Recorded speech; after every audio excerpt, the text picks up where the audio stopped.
moving on now to MotoGP. Yes. As always, you watched the sprint race, so tell me about that. Yes. I mean, I don't think the sprint race was uber exciting. Okay. This time, the big surprise, of course, was that, or not big surprise, but essentially Friday, Mark got into two crashes. So he had tumbled twice. The first one was just like 3 laps into free practice. So it was like a little bit of a poor start into the weekend. He didn't qualify quite as high, so he started from the second row. Oh my Big goodness. scandal, because we know he's such a poor starter. No, but so that was like the big, essentially upset. Fabio Quartararo had another excellent qualifying weekend. So going into this, of course, I was hoping that he would do well. He was in the front row alongside Francesco Bagnaia. Yeah. Franco Bagnaia. And Alex Marquez.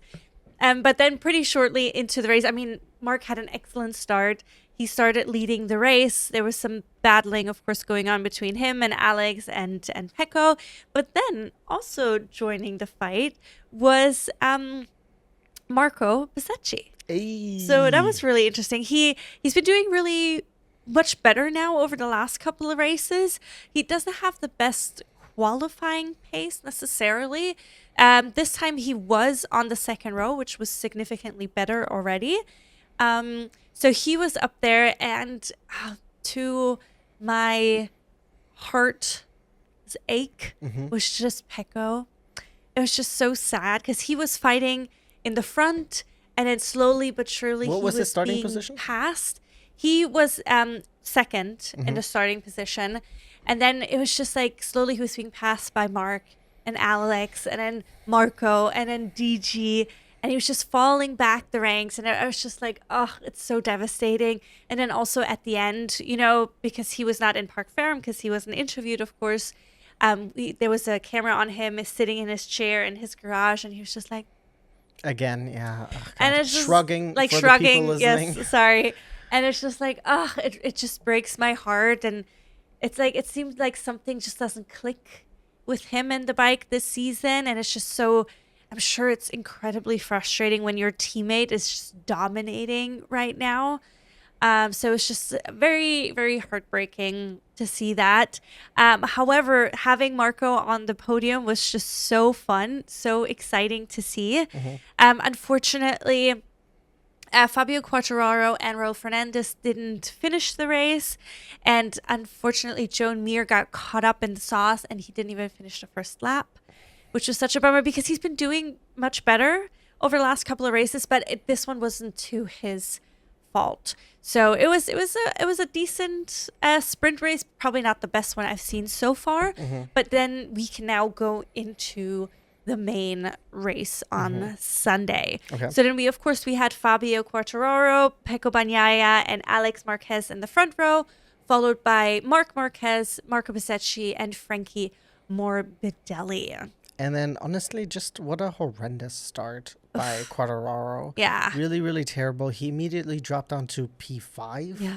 He was passed by everyone else in the front. And I wonder if there was some issue with the bike. Maybe there was something because he just fell back, and it's just so sad to see. And he kept tumbling down the order. Spoiler alert, he finished the race in P10 and he started in P1. That's devastating, Yeah. And especially after last weekend, he had great qualifying, but then he did have the shoulder pain. So that kind of, I feel like, impacted his last race. And then this time, I didn't hear them talk about him being in any condition or having any kind of pain anymore. So I don't know. It was just very heartbreaking. Absolutely. And then right at the beginning, we had an incident between Ayo Ogura and I forgot. Oliveira. Oh, that's what it was. Yes. Oliveira, which was just such a bummer also, which ended Ayo Ogura's race immediately, which was heartbreaking. But I think the biggest bummer or there's two really bad incidences that happened And then, during the race. Oliveira ended up rejoining, but Yes. then he had to get, and then after in around lap 8, he ended up coming into the pits. There must have been either something wrong with his shoulder, because I think he was holding it, or there was something wrong with the bike, or both. Yes. Yeah, I agree. But then, so the first big upset that happened was in lap 5.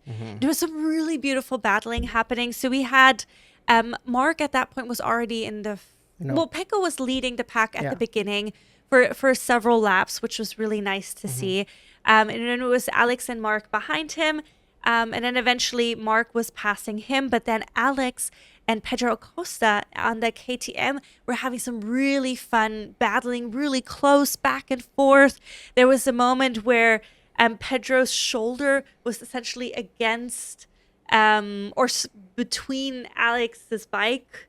So that was really like very physical, but it didn't seem too much at that point. But then you said the issue happened. So it seems like, and this is what I've read, is that unfortunately while they were racing so close together, Pedro Acosta's handlebar hit somehow the brake handle of Alex Marquez, and Alex Marquez had a really terrible crash. He slammed down onto the ground hard, and he ended up fracturing his left hand, and he's actually was flown to Spain now, and he's gonna have surgery. Yes, I mean his plan was always to go back to Spain, but then of course never with the intention of having surgery, because they showed during the race that he went to the medical center, and I was like, okay, maybe, I mean, he just gets checked, of course he needs to get checked. I honestly thought he like something with the head, because like the way his head hit the concrete, it was brutal. Was terrible. Like I get goosebumps just thinking about it, because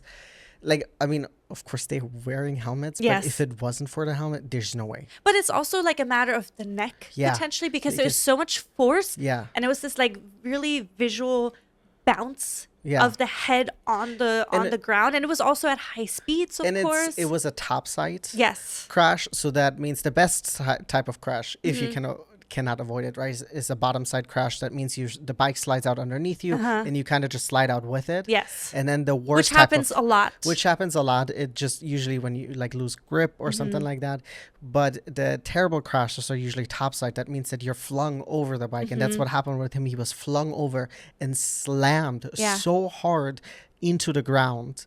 I mean, he didn't go all the way over. No, not all the way, but he did slam that there was topside. a significant slam for sure. I mean, it's like out of all the crashes, and you do unfortunately see it quite a bit. Yeah. In MotoGP, and a lot of times it's like, okay, you slide out, you're probably going to feel a little bit banged up, but it's not the end of the world. Or sometimes it's really cool. They slide out and then they have the momentum to keep walking or running. Just walk it off. It seems like such a superhero move. Or in the best case scenario, when you crash, is like you're able to get back up. Yes. And keep going. But in his case, I thought he wasn't holding his hand, so I thought more like maybe he was, I mean, there's also probably a lot of adrenaline, and maybe he was disoriented. But then he was called to the medical tent, or regular procedure, and then they said he's has a fracture. And then and this is so Alex Marquez is driving for the Gresini Racing MotoGP, and then in the same lap, unfortunately, Aldegar, the rookie, also had an absolute terrible crash. Very terrible. Went down, and this one went over. This one he definitely flipped topside. They didn't show that one as much because I guess he didn't really have any injuries, because they didn't say anything. Which is insane, because I mean his looked incredibly forceful. There was no other biker close by, really. They were saying that it was then Joe Mir, but there was nobody close by that caused essentially the incident. Like his bike had locked up in some way, but really abruptly. So he was flung over his bike, and then because he was so far on, or still kind of on the track, we had Quartararo behind him, who had to do avoiding actions around through the gravel and grass. Exactly. And then Joan Mir, who was also right behind, but he I guess didn't see it quite. I think the reaction time would probably Quartararo just dodging it. Exactly. It's just not there. And so he ended up crashing into the bike. Luckily, he avoided Furman, but he crashed into the bike and also went topside. I think, over it, tumbled a bunch into gravel. And he also said post-race that he's glad that Furman is good. He also went to check on him immediately. You could see that he was like he checks on him and then he turns around and gets like and holds his like because it was puts his scary. hands on his knee because it was scary because it's almost it looks like the bikes were fighting. Yeah, because the bikes I think it is John Muir's bike that is like almost like vertical and then it's like falling over, and of course in that moment you don't see where the other driver is. You're just scared that because if you're underneath all of that force, you're probably gonna walk away with injuries. But fortunately both of them were fine, and even though I mean, I'm so devastated for John Muir again getting caught up in something that was not his fault. But I'm just glad that at least those two gentlemen did not get injured. He did say he is in a lot of pain. Oh, yeah. And he's going to see how he feels after a couple of days to see if they need to do anything more about it. But like, that was brutal. And I was so surprised, and I'm a little bit upset that they didn't pay as much attention to that crash. Also in the post-race highlights that the winning or the podium riders see in the cool down room, they didn't even show it. And I felt like, assuming they showed especially Alex's because they wanted Mark to see it. Of course, but they showed that one like 3 or 4 times. So I'm like, they could have shown Furman's crash because that wasn't shown at all. We saw, I think, 1 replay or 2 replays of it. Yeah, I mean, obviously I don't want to sensationalize those crashes, but because they were showing Alex's so much, I feel like they could have like cut that one a little bit and showed Furman's incident. But I'm glad to hear that they both seem more or less okay. But those were like the really 2 big scary incidences for the race. And of course for Alex, such a big bummer because he's of course in contention more or less for the rider championship. So this cost him a lot of very important points. And who knows, because he fractured his left arm or left hand. And so next race will be in Germany.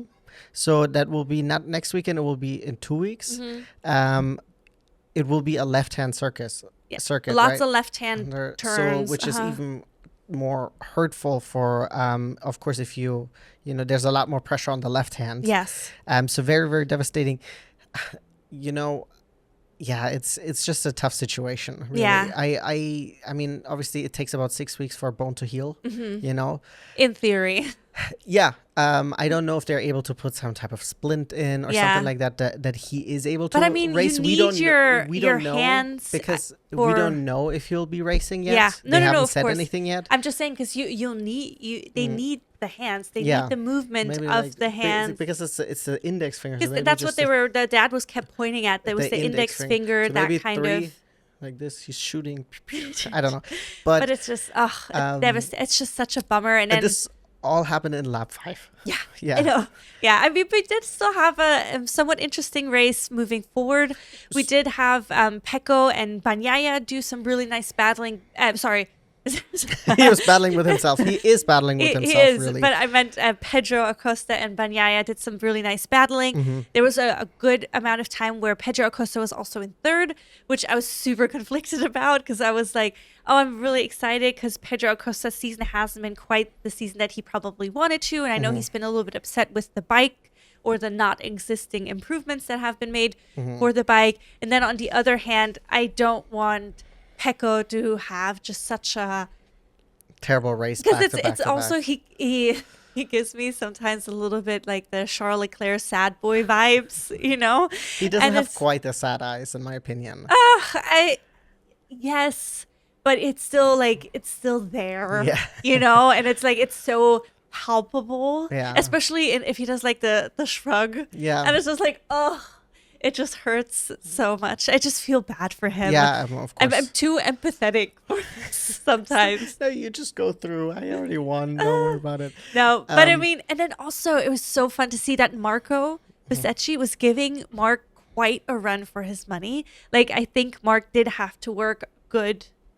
Yeah, I mean, I don't know if he necessarily gave a run for his money, but he did definitely put pressure on it. Because it's one thing and they also said that it's like one thing to follow Mark and it's another thing to pass him. Oh, 100%. It is however, very interesting because this is once again a track that is not something that Mark favors. Yes, true. It was a track that he usually hasn't done particularly well on, or it's not one that he favors because he favors the left-handed and the counterclockwise tracks. But I was really excited because I think after lap 5, so when all of this crashing happened, it was, I think it was Mark, it was Pecco, then it was Bezzecchi, and then it was Acosta. And then eventually Bezzecchi passed Bagnaia. And part of me felt conflicted because I was like, I want technically Bagnaia to try and see if he can catch Mark, right? But then I'm so happy for Bezzecchi, right? Yeah. I'm also really happy for the Aprilia team that obviously don't even have, quote unquote, their one guy that they had signed on the track yet. And it's just very unfortunate. But then, him coming in second, I was so happy for him, So especially after being third on a sprint race yesterday, his season seems to be coming together more and more. So I'm hoping it will continue on this path. We had some Vinales, Maverick, ended up coming through the pack, which was really exciting to see on the KTM. He's been having quite a decent season for these last couple of races, which is really nice. And then we had some really interesting battling between the VR46 racing riders. So we had Digi and Franco fighting for a bit. Then there was a moment where Digi was passing Frankie Morbidelli, but then Frankie ended up taking the shortcut through the chicane. And then Digi was just shaking his head like, clearly you can't do this. And this is very interesting because when you take a shortcut, you essentially either have to give up a second, or he didn't, and so he ended up getting a long lap penalty. But Cactus Tiger also said that this is like a thing that Morbidelli does, that he is quite a dirty driver. Oh, yeah. And it is something like, now that it has been pointed out to me, it's like kind of like a glass shattered. And I'm just like, oh, a lot of incidences around him. A lot of times he's doing some stuff that he shouldn't be doing. And it's also a little bit frustrating. It's like, not only are you doing this to other drivers, but also your own teammate, where it's like he clearly... The problem with DG and Antonio right now is that he needs to qualify better because he's been having really great race pace. He had a lot of times he had the fastest lap. Yeah, his pace was absolutely incredible. So if he can just figure out his qualifying, hone on that, and I think he can ride into the top 5 easily. He ended up on the podium last week, which was really and now fun. He was about 2 seconds out from Maverick Vinales, so maybe if he would have, qualified a little bit further up. Well, and then also I think the battling with Frankie kind of held him up for a little bit. Also because Frankie should have just let him pass, especially after cutting the corner. At that point, because I'm like, I get it beforehand. It's like you're battling for position. There's no team orders, and I agree with that if you're faster than pass.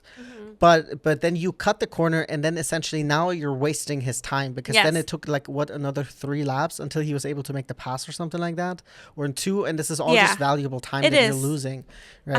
100%. The last person I just wanted to point out, which is just so nice to see Enea Bastianini in scoring positions, Yeah, I saw that too. So that was really nice. Because his teammate Maverick Vinales has been doing a little bit better. And Enea's just not having the best season on his KTM Tech 3 bike. So it's really, I love Enea. He was just such good vibes, it seemed, last season. Because we saw him so much in the front last season with the Ducati team. So this first year now with the KTM is not been going quite as well, but then so seeing him in the top 10, I'm super excited for Bastianini. Really nice. I'm a Bastianini guy. So one thing that I also wanted to bring up, 2 things. One thing is MotoGP related, is that Jorge Martin will be doing some testing on the Aprilia coming up. So essentially, we brought this up a few months ago, that before Jorge was going to come back for his first race, Aprilia wanted him to do some testing. Yes. And then the Ducati team was like, no, you cannot do this. Which I understand. The reasoning was like, listen, if the best guy on the grid, their current reigning champion, we don't want to give him a leg up. Of course. However, the cool thing is, because everyone agreed that the regulation should have been changed, they already changed the regulation. Oh, so wow. now if a rider has missed 3 consecutive races, they are able to do some testing. Nice. So he's going to be doing some testing actually in July already. Nice. Once he gets medical clearing. So Aprilia has 3 test sessions scheduled between now and the end of the season. So July 30th to the 31st, August 11th, August 12th, and October 29th and October 30th. So that 2 of those will be on the Barcelona circuit and 1 of them will be at the Angel Jerez circuit. And then they are anticipating that he might be returning in July.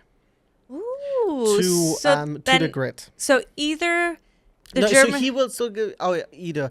I was going to say either Germany, which sounds a little bit maybe short notice because that's in 2 weeks, or then for the race in on the Grand Prix of Czechia, which is a week after that. So we'll see. I mean, it would be lovely to see Jorge back on the grid. Hopefully it looks like it's most likely going to be the Czech GP. Yeah. Because also I guess the Saxon Ring has very hard braking zones and twisted layout, so it's not considered an ideal venue for a rider returning after a lengthy injury. Makes sense. And then there's also thing is that Jorge Martin does not want to continue his contract with Aprilia. He wants to go away in 2026. I know that they made a comment about every time Aprilia comes into the spotlight for doing something, they're getting good race results because obviously Bezzecchi came second. I don't know what else happened. I don't know if Jorge Martin wants to leave because the way the team has been handling things, or if he's like, this bike has only been bad luck for me. Yeah. I don't know. I hadn't had the time to look it up, but I thought it is good to know that maybe in 2 race time, we will be getting Jorge Martin, hopefully completely healed, back on the grid. That would be awesome. Lovely. You know? And what's the other news that you said you had? The other news is devastating FIA news. I don't know if you had seen this, but Carlos Sainz Sr. officially said that he is not going to be running for the FIA presidency. Yeah. I think this is in combination with the changes the FIA has done. We talked about it last weekend about it, because also when you run for the FIA presidency, you have to essentially say all of these people will be supporting me. Well, yes, they will be supporting me, but also I will be putting them in positions, in certain positions. And I think by the changes of the FIA president having more grip on the Senate and all this stuff, and all the people who are obviously in position, they wouldn't be supporting that. Yeah. So it's just so much bullshit. But essentially, he officially said that. He also said that with the car and everything, that he still has other focuses. Yeah. But it is just Sainz pointed to the present circumstance not suiting a run against Ben Sulayem. So it seems like I think that's completely reasonable, because it's just I think he will be running unopposed. So there's going to be no way around us getting this motherfucker back in the top, which is really unfortunate. And then the last thing I wanted to bring up is that Leah Block drove in Rally 3. Oh, in a one-off rally return, because she's obviously a rally racer. If you don't know who Leah Block is, she's currently a racer on the F1 Academy grid. She races in the Williams livery. And she actually did recently, she took Claire Williams off rally racing, and now she was back in a Rally 3 race. And this is obviously her home turf. Yes. This is where she lives and breathes. And so she did that. I don't know exactly how it went finished yet. But it's nice that she went back to her roots, essentially. Absolutely. I'm very excited for her. She also seemed really happy in the picture. Nice. Here. Oh, love it. Yeah. Yes. I mean, rally is such a different world. Honestly, we would be watching more rally if the WRC app would be wouldn't be such a bullshit shit. Yes. Motherfucking shit. It's such a shit pile. Oh, it's such bullshit. Because I truly love rally. Like the bits that we've seen. Because I think it's so intense. They were in Greece this weekend. I mean, the Rally of the Gods is what they call it. I mean, I believe it because it's also like the landscapes that they drive through are just incredible. Yeah. The Everything difficulty from Kenya of it. to what is it, Monte Carlo, like they have to Greece, deserts to like mountains to kind of like through jungles, little town streets, and it's so fun. It's so intense. It's so unforgiving. It's so fast, and I mean, it's just maybe next year we should just try to watch it via the the website and then try to project it, because clearly none of the apps are good. Yeah. And the website, at least you have the most control over it. Fair. So maybe we'll try that. But yeah, it was just, it's a little disappointing because I would love to watch more rally. I mean, not that I have a lot more time to watch a lot more racing. Yeah, but it's still like rally definitely has a special place in my heart. Absolutely. But I think that wraps up everything for today. Also check out our special video that we just brought out about the F1 movie. We did a little review. We have 2 videos out for that. Yes, we have one where we just talk about it generally without any spoilers, and then we also have our extended version where we get into depth about plot points and different things that we liked and didn't like, and just our general thoughts on it. And I would love to hear what you guys think about it if you have watched it, or maybe the video will convince you to give it a try, see what you think about it. Or maybe you're like, yeah, actually, I'm not gonna watch that. Or that, just let us know. Just watch the video, guys. Yes, exactly. And then we'll be back on YouTube on Thursday for our usual what to watch video, so we can break down what's coming up this upcoming weekend